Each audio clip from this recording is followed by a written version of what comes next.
Hey guys, Joe here, the guy who has learned, oh my gosh, just went on a weird deep dive on YouTube this week and learned way too much about Sonichu this week. And I'm here to talk about UFC Fight Night Perth. You know, the card that was uh, not wanted so much that they had to lower the they weren't selling tickets at all, well, basically, and they had to keep lowering the prices down to the point where they were almost giving it away, you know? Perth, also known as the card with only, I think, three ranked fighters, and the main had a guy who was 0-3 in the promotion. This is this is the quality of fights we have in 2025. I legitimately I can't fathom it because I feel as though that if you told me back in like 2010 when I was like in high school, when I was like watching every fight card, almost watching every fight, like if you would have told me, hey, this is going to be the state of the UFC, I don't in 15 years, I don't think I would have believed you. It's crazy. But enough talk. Let's get to the fights.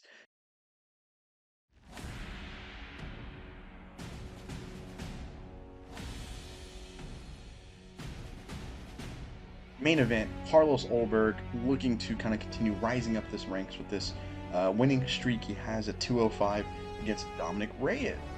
So Reyes in this fight, I think he was looking to kind of move on the outside and kind of lull Ulberg into moving in for a counter shot. But Ulberg, the problem with that is like that relies on a guy who's going to get impatient and be okay with leading, or someone who's okay with leading the dance. This works against a guy like Nikita Krylov who likes to lead the dance if he can. He'll use a teep kick to kind of set the pace, and then he'll and if he's getting really frustrated, he might blitz, but he will be content with kind of waiting in with shots, which led to the fantastic knockout as he did get a little frustrated and went for the blitz. But Ulberg isn't known for that. Ulberg doesn't push the pace nowadays. When he first got into the UFC, he was aggressive, very high volume. Now very low volume. With he just kind of walks forward with occasional shots, or he'll kind of just sit and chill with circle with some shots. It's very it's not a very fan friendly kind of approach he's starting to take. In terms of entertainment, he's regressed, but he has gotten better, if that makes sense. Because entertaining doesn't mean quality of how good you are of a fighter. I think that's something a lot of people get lost in translation with combat sports. Um, like I think the only combat sport where I think being entertaining is the only thing that matters, which is like professional wrestling, which I count as a combat sport because it's a very painful job. Um, but so with this, despite his low volume, by the way, he does carry a lot of power. And eventually, Reyes, the guy who's trying to force an impatient move, is the one who gets impatient. He moves in to land a shot of his own, and boom! Big combination comes in. Ulberg puts Reyes down. Boom! Puts him out for the count. He's out cold. And this division has new blood that has moved up the rankings very well and has a lot of fights. So it's not like we're just pushing this guy into the spot. He's actually put himself in a pretty good little position here. But maybe this is my bias because I like Dominic Reyes. But am I crazy in thinking that a returning Reyes was much more interesting for the division's future? Maybe, I don't know. Maybe I'm crazy. Um, but that said, Carlos Ulberg gets a very big knockout in front of his countrymen. I think he's actually from New Zealand, but still, like Australia.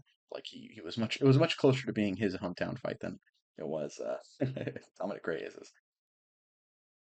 Traveling in the fright out combi, the hippie tree that full of Then we zombies. have Jimmy Crute taking on Ivan Met a strange Urslan in lady, the co-main event of the evening. she made me Ivan flirt. Urslan, 0-3 record in the UFC. He is the co-main event of a fight night in 2025. And now co-main event, that might not mean anything to a lot of people. Some people might scoff at me going like, why does a co-main event matter?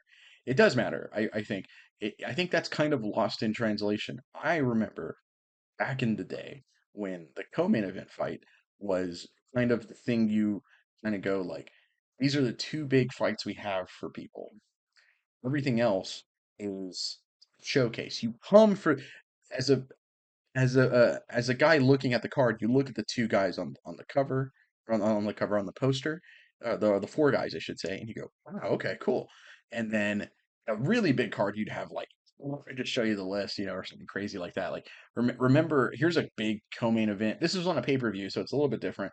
But this was remember the big co-main event of Diego Sanchez and Giblert Melendez, like, or another fantastic one, which is JDS versus Mark Hunt. You could probably do an entire like top 50 of co-main events that outshined their main events, and in terms of like how fun they were. So co-main events matter.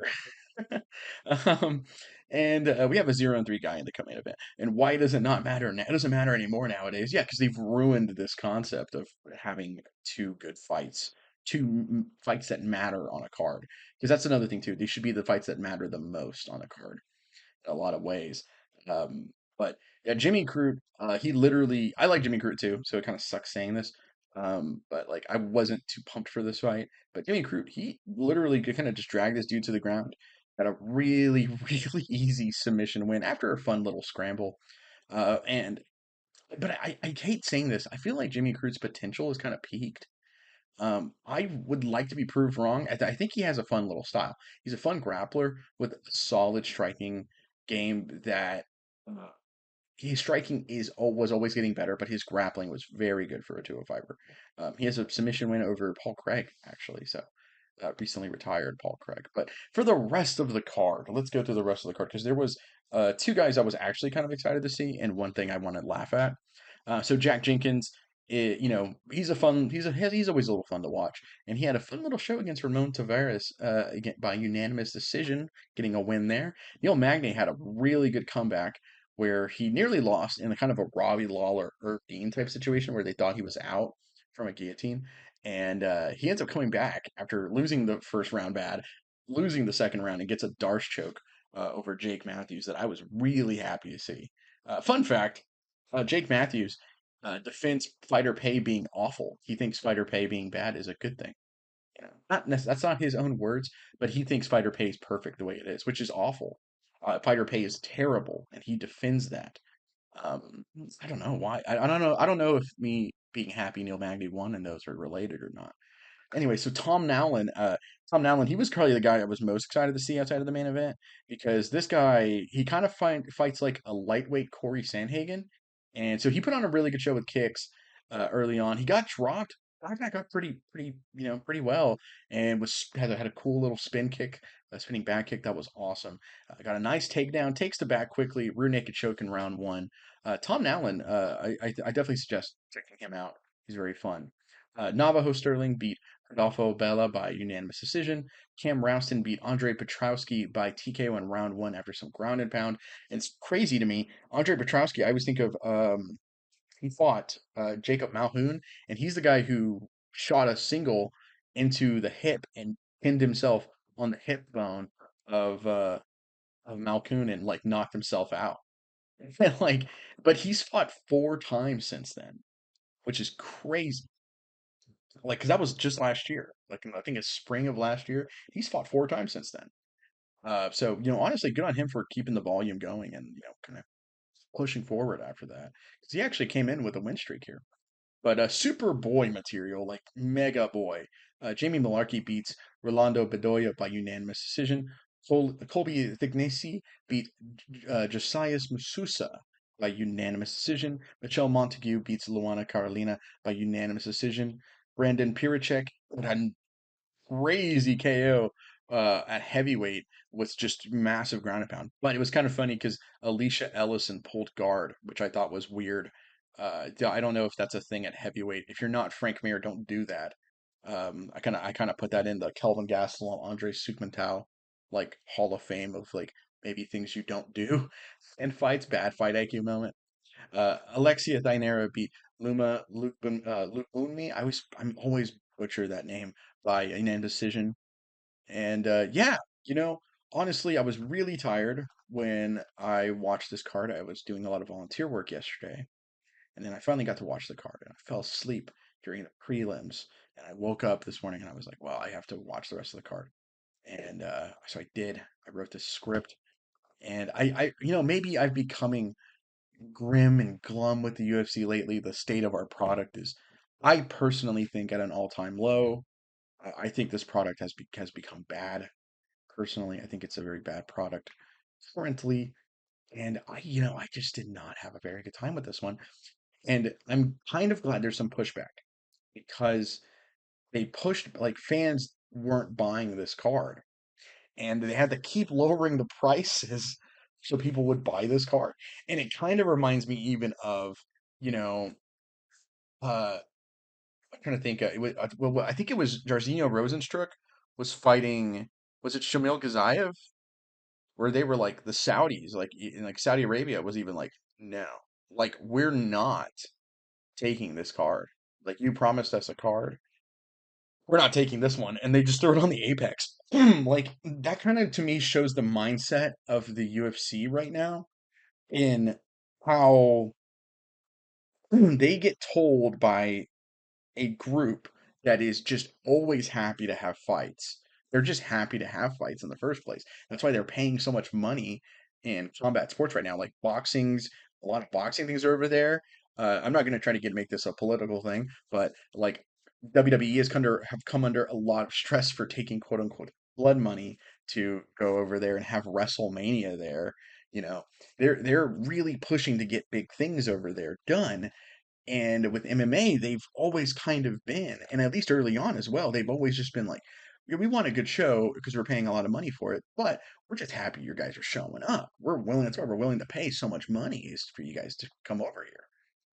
And, I wouldn't be surprised if they do an international fight week one day there, because of how much money they're looking to put in. But when they're paying that much money, and they're normally just happy to get something, and they say, no, we're not taking this. This card is terrible.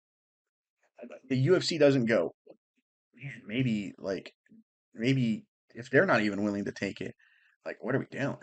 You know, like maybe we probably need to come together and like overhaul how we matchmake cards and change up our formula because people are going to get sick of this. We might dilute the product and make it the worst, like make it horrible. Nah, let's just throw it in the Apex instead. Because they did that. They just threw that fight in the They threw that whole card in the Apex, you know, and it said, cool. Instead of like trying to change and move things around the best you can, because there's a lot of factors involved. It's not going to be a perfect fix. But instead of like, putting a band-aid on it and then putting in the Apex and then giving them a good card and then re and then kind of making that buck is stopping here with us. We're fixing things, we're making things great. No, like they haven't. It's just been horrible lately. So that's what this card kind of reminded me of whenever I heard that they were having to try and give tickets away practically. So funny. But that's it for me. I'm Joe with the INC, and of course, there is a pay-per-view this weekend. I'm actually really excited. I am actually, this one actually seems pretty good. So I'm definitely kind of pumped for this one. So, but that's it for me. I'm Joe with the INC, and thank you so much for watching.